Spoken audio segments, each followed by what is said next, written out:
作為一個 INFP 加雙子座人，我係一個超級矛盾嘅人。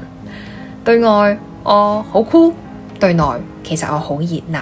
我唔中意埋堆嘅，咁但係呢，我又好怕人哋冷落我，於是我就會帶住適當嘅距離同埋溫度，勉強咁笑臉迎人。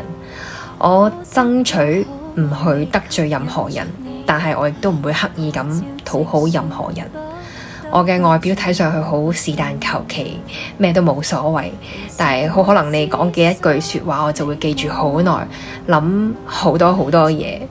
而一個好敏感嘅 INFP 人，當我察覺到你有少少唔中意我嘅話，我就會自動波提早彈開10丈遠。我永遠喺日頭心痛人哋，夜晚先嚟心痛自己。以上撈撈埋埋就係同容祖兒同款嘅無人知道的雙子座。不會有人說明天帶我蜜月，誰知雙子的心也渴望能被當真。